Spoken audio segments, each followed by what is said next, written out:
मेरी ज़िंदगी कुछ ऐसी है कि अचानक हंसते हंसते मैं रोने लग जाती हूँ और मैं इतनी ज़्यादा परेशान हो जाती हूँ, टेंशन में हो जाती हूँ। अभी पार्क में हंस रहे थे, खेल रहे थे, बच्चों को देखकर मैं खुश हो रही थी। कभी वो एक झूले पर बैठ रहे हैं, कभी दूसरे झूले पर बैठ रहे हैं और वहाँ पर कुछ ऐसा काम हो गया कि जिसको देखने के बाद में ये चिया सीड्स मैंने रात को भिगो कर रखे थे। अच्छा, आजकल हर जगह गर्मी बहुत ज़्यादा है, तो अगर किसी और बर्तन में इनको भिगो कर रखे ना, ये बहुत जल्दी गर्मी की वजह से ख़राब हो जाते हैं। और अगर इनको मिट्टी के गिलास के अंदर भिगो कर रात भर रख देना, ये बिल्कुल भी ख़राब नहीं होते। तो इसलिए मैं इनको मिट्टी के गिलास में भिगो कर रखती हूँ। तो सबसे पहले मैं अपने चिया सीड वाला पानी पी लूँगी, उसके बाद हम करेंगे नाश्ता। बाकी सब ने नाश्ता कर लिया है, अभी मैं नाश्ता करने लगी हूँ। ये बग़ैर चीनी के चाय है मेरी और ब्राउन ब्रेड है। अस्सलामुअलैकुम, कैसे हैं आप सब। मैं उम्मीद करती हूँ सब खैरियत से होंगे। अल्हम्दुलिल्लाह मैं भी बिल्कुल ठीक हूँ। आज है इतवार का दिन, हमजा की स्कूल में छुट्टी थी, तो इसलिए सभी लोग ज़रा लेट उठे हैं सोकर और अभी अभी हम लोगों ने नाश्ता किया, नाश्ते के बर्तन उठाए हैं। अच्छा, जिस दिन सुबह सवेरे जल्दी उठ जाए ना, तो पूरे घर के जो काम है ना वो टाइम के साथ निपट जाते हैं। जब थोड़ा सा जिस दिन लेट उठेंगे ना, तो दिन काफ़ी ज़्यादा छोटा लगने लग जाता है। अभी अभी मैंने नाश्ता किया, बच्चों को करवाया, बर्तन उठाए और अभी दोपहर के खाने का टाइम हो गया है। पता ही नहीं चला कि टाइम कैसे गुजर गया, क्योंकि हम लोग ज़रा लेट उठे हैं। तो अभी मैं करूंगी घर की साफ सफाई, क्योंकि घर बहुत ज़्यादा फैला हुआ है। उसके बाद किचन में नाश्ते के भी बर्तन है, रात के भी बर्तन है, वो धोऊंगी और उसके बाद मैं बनाऊंगी दोपहर का खाना। मोहम्मद और अहमद दोनों नहा कर एकदम फ्रेश होकर आ गए हैं। अच्छा, इनको हम डेली नहलाते हैं और फिर भी गर्मी इतनी ज़्यादा है ना, जिसकी वजह से इनके गर्मी दाने निकल आए। गर्मी दानों के लिए ये पाउडर बहुत अच्छा होता है, प्रिकली हीट पाउडर। पैकिंग से ये एकदम ओरिजिनल लग रहा है और जब मैंने इसको खोला ना, तो इतना सा इसके अंदर पाउडर है, डब्बा फुल भरा हुआ नहीं है। मैंने इस पाउडर को खुद लगाकर चेक किया है, ना इसकी खुशबू है और ना ये ठंडा कर रहा है, मतलब कि ये बिल्कुल नकली पाउडर है।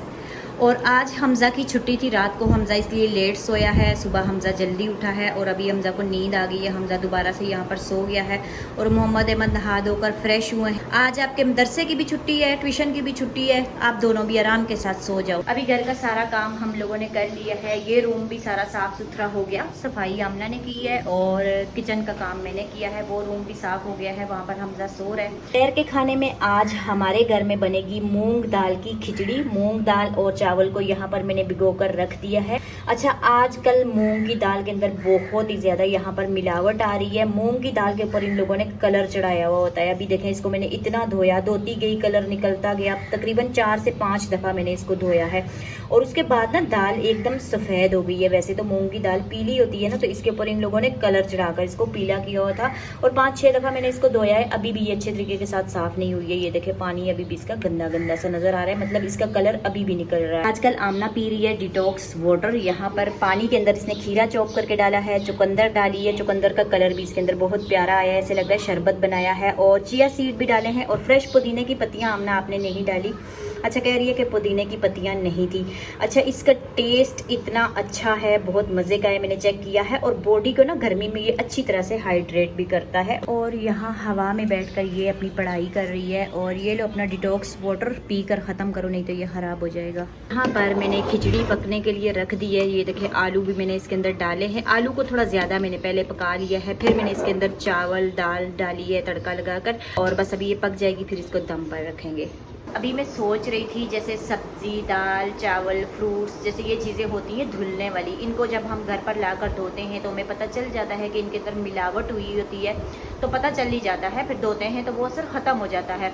और जब हम बाहर का खाना लाकर खाते हैं, पका हुआ अचार खाते हैं, मिर्च मसाले नमक, ये चीज़ें जो बनी हुई हम बाज़ार से लाते हैं ना, तो आप सोच सकते हैं इनको धो तो नहीं सकते हम, लेकिन इनके अंदर कितनी ज़्यादा मिलावट हुई होगी ये आप यहाँ से अंदाज़ा लगा सकते हैं। कि मैंने 1-2 दफ़ा दाल मंगाई है ना, तो उसके ऊपर ना पीला करने के लिए, उसको कलर देने के लिए उसके अंदर पता नहीं कौन सा जहरीला इन्होंने रंग चढ़ाया हुआ है। आजकल मिलावट आ रही है काफ़ी सारी चीज़ों में, मैंने देखा है, जैसा कि पाउडर देखा है, दाल देखी है। और जब हम वही चीज़ें इम्तियाज़ सुपर मार्केट नाहिद या चेज़अप से लेते हैं ना, आप यकीन जाने उनकी क्वालिटी एक नंबर होती है। और आजकल मेरे पास टाइम नहीं था, मैं वहाँ पर नहीं जा सकी, नहीं तो मैं वहीं से लाती होती हूँ। अहमद किसके साथ बैठा हुआ गपशप कर रहा है? ये कौन है अहमद? ये आप ही है? आपकी आप दोनों बातें कर रहे हो? मोहम्मद आप भी बातें कर लो उससे। हाँ, अभी मैं बच्चों को लेकर यहाँ पार्क में आई हूँ। अच्छा, ये पार्क हमारे घर के बिल्कुल करीब बना हुआ है, तकरीबन 5-6 मिनट का रास्ता है। और इस पार्क को बने हुए तकरीबन 3 साल हो चुके हैं और मुझे बिल्कुल भी कोई पता नहीं था कि यहाँ पर कोई पार्क भी है। और हमजा को इस पार्क के बारे में पता चला तो उन्होंने मुझे बोला कि मम्मा आप हमें ना पार्क में लेकर जाएं, हमारे घर के बहुत ही करीब पार्क बना हुआ है। और जब से इस पार्क का मुझे पता चला है ना, तकरीबन 3 बार मैं आ चुकी हूँ। मैंने मारा है अहमद को।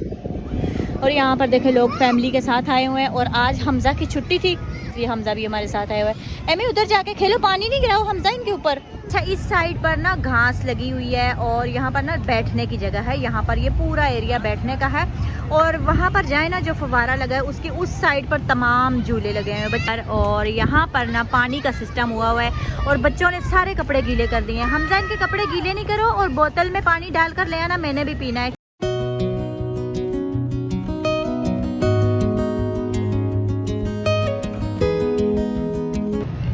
अभी मैं काफ़ी ज़्यादा थक गई हूँ और यहाँ पर बेंच पर मैं बैठ गई हूँ। अच्छा, मुझे इतनी अच्छी जगह बेंच मिला है बिल्कुल कोने में और यहाँ से पूरा पार्क नज़र आ रहा है। बच्चे बिल्कुल मेरे सामने खेल रहे हैं मेरी नज़र में। पहले हम लोग इस साइड पर बैठे हुए थे, अब हम लोग इस साइड पर आ गए हैं। यहाँ पर सारे झूले लगे हैं, थोड़ा सा बच्चे झूलों पर खेलेंगे और उसके बाद हम चलेंगे घर।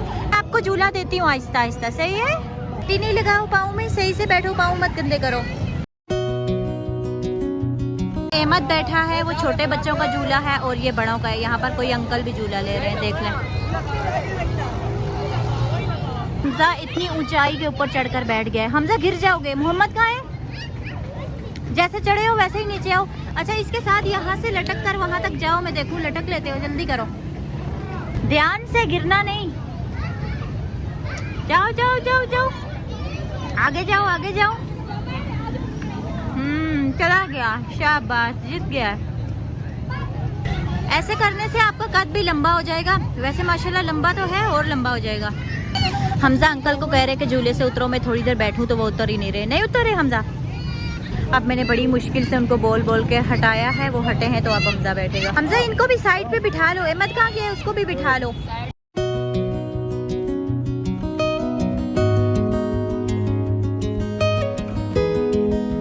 लेकर हम लोग थक गए हैं, बच्चों ने भी लिया है, मैंने भी थोड़ा सा लिया है। तो अभी हमजा व्लॉग बना रहा है और मैं जो है ना पानी पी रही हूँ क्योंकि प्यास भी बहुत ज़्यादा लग रही है। अब ये आखिरी झूला है, बस फिर घर चलेंगे, ठीक है? बहुत अच्छी इनकी खुशबू है, पता नहीं ये किस चीज़ के हैं, क्या नाम है इनका, नाम तो मुझे नहीं पता, लेकिन खुशबू इनकी बहुत अच्छी। हम लोग पार्क से बाहर आ गए, तकरीबन 2-2.5 घंटे बच्चों ने खूब खेला है और अब हम लोग जा रहे हैं घर। ये हमजा बाइक निकाल कर ला रहा है, बाइक चलाने के चक्कर में इतने दूर चला गया है और वो आ रहा है। अभी जल्दी आओ बेटा, देर हो रही, थक गए हैं, जल्दी आ। ये क्या किया है आपने? आप वन व्हीलिंग करते हो अकेले, इसीलिए उधर बाइक लेकर गए थे ना, मैंने आपको देखा है। एक टायर के ऊपर चलाई है आपने। हमजा, आपको ऐसे बाइक चलाते हुए देख कर ना मैं काफ़ी ज़्यादा परेशान हो गई हूँ। अगर आज के बाद आपने वन व्हीलिंग की तो फिर मैं आपको बाइक नहीं चलाने दूंगी, ठीक है? लुट जाएगी मोटरसाइकिल, आप गिर जाओगे, फिर आपको चोट लग जाएगी। अब करोगे? मेरी ज़िंदगी कुछ ऐसी है कि अचानक हंसते हंसते मैं रोने लग जाती हूँ और मैं इतनी ज़्यादा परेशान हो जाती हूँ, टेंशन में हो जाती हूँ। अभी पार्क में हंस रहे थे, खेल रहे थे, बच्चों को देखकर मैं खुश हो रही थी। कभी वो एक झूले पर बैठ रहे हैं, कभी दूसरे झूले पर बैठ रहे हैं। और वहाँ पर कुछ ऐसा काम हो गया कि जिसको देखने के बाद मैं परेशानी के आलम में घर पर पहुँची और घर आकर मैं खूब सारा रोई। और जब मैं कोई भी परेशानी होती है, टेंशन होती है, दिमाग के ऊपर बहुत ही गुबार हो जाता है, दिल भारी हो जाता है, तो जब रो ले ना इंसान तो वो उसका बोझ हल्का हो जाता है। मैं काफ़ी ज़्यादा रोई हूँ और उसके बाद मैंने सोचा कि मैं एक वीडियो बना रही थी, उसको भी मैं कंप्लीट कर देती हूँ। अच्छा, 12-13 साल की उम्र के, 14 साल की, 20 साल से पीछे के जो बच्चे होते हैं ना, टीन एज बच्चों की मैं बात कर रही हूँ, ये उनकी लाउबाली उम्र होती है और इस एज में वो कुछ ऐसी हरकतें करते हैं। ये नेचुरल चीज़ है, इसमें हम ये नहीं कह सकते कि हमारा बच्चा नाफरमान हो गया, हमारा बच्चा बिगड़ गया, हमारा बच्चा ख़राब हो गया, हमारा बच्चा बातें नहीं मान रहा हमारी, मतलब हमारे हाथ से निकल गया। ये चीज़ हम नहीं कह सकते क्योंकि ये नेचुरल सी चीज़ है। हर बच्चा इस एज में ऐसी हरकतें करता है। आपने की होगी, मैंने की होगी, अब आगे हमारे बच्चे कर रहे हैं। जैसा कि अब मेरा तजर्बा हो रहा है, हमजा थोड़े बड़े हो रहे हैं और हमजा को तेज़ बाइक चलाना, तेज़ साइकिल चलाने का बहुत ही ज़्यादा शौक़ है और इस एज में हर बच्चे को होता है। और मुझे किसी ने बोला था कि हमज़ा वन व्हीलिंग करता है, तो मैंने हमज़ा से पूछा तो हमज़ा ने बोला कि मैं नहीं करता। उसने वो इसलिए बोला होगा ताकि मम्मा मुझसे मोटरसाइकिल ले ना लें, बेच ना दें, अगर मैं बोलूँगा तो वो बेच देंगे, तो इसलिए उसने बोला कि नहीं। फिर मैंने सोचा कि मैं जब तक इसको अपनी आँखों से ना देख लूँगा ना तो मैं किसी पर भरोसा नहीं करती। आज मैंने हमज़ा को अपनी आँखों से देखा, वो भी हमज़ा ने मेरे सामने नहीं किया। आपने वीडियो में देखा होगा कि हमज़ा मोटरसाइकिल लेकर काफ़ी दूर चला गया था और वहाँ पर जाकर उसने वन व्हीलिंग की है, मतलब कि एक टायर के ऊपर मोटरसाइकिल चलाई है। वन व्हीलिंग का इंजाम ये होता है कि आपका जो बच्चा होता है ना, इस एज में उसको कुछ समझ बूझ नहीं होती, लेकिन हमें कंट्रोल करना होता है उसको। हम किस तरीके से उसको कंट्रोल करते हैं, किस तरीके से इस एज में उसकी परवरिश करते हैं, ये हमारे लिए बहुत बड़ा मसला होता है, परेशानी होती है और हम थक भी जाते हैं। कभी कभार हम थक जाते हैं, तंग आ जाते हैं, उकता जाते हैं, हम रोने लग जाते हैं कि हम क्या करें, लेकिन हमें सब्र का मुजाहिरा करना चाहिए।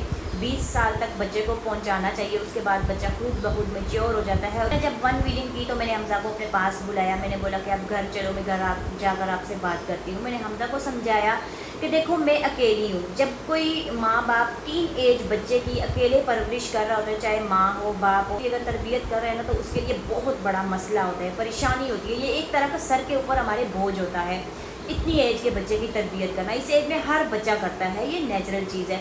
तो हमज़ा को मैंने समझाया, देखो मैं अकेली हूँ, अगर मैं आपके पीछे भाग दौड़ करूँगी, आप बाइक लेकर चलेंगे तो मैं जाऊँगी, पता नहीं हमज़ा वन व्हीलिंग करेगा, हमज़ा गिर ना जाए, हमज़ा को कोई हड्डी पसली ना टूट जाए, मैं आपके पीछे फिरती रहूँगी। पीछे 3 बच्चे और भी हैं, घर की बहुत सारी जिम्मेदारियाँ, टेंशनें, परेशानियाँ, इतने सारे मुझे काम करने होते हैं, तो फिर मैं वो कैसे करूँगी अगर मैं आपके साथ ही लगी रहूँगी। मैं रो रही थी, साथ में वो भी रोने लग गया।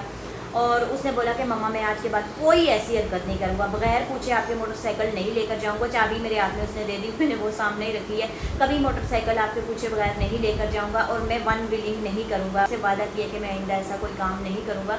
बहरहाल मुझे थोड़ी तसल्ली हो गई है, लेकिन इस एज के बच्चों का कोई भरोसा नहीं होता, वो कभी भी किसी भी टाइम कुछ भी कर सकते हैं, क्योंकि वो एक आग का गोला होते हैं। तो बस ये टाइम अल्लाह करे खैर खैरियत से पार हो जाए, वो थोड़ा बड़ा हो जाए, मैच्योर हो जाए, तो बस ज़िंदगी फिर जो है ना वो आसान हो जाती है।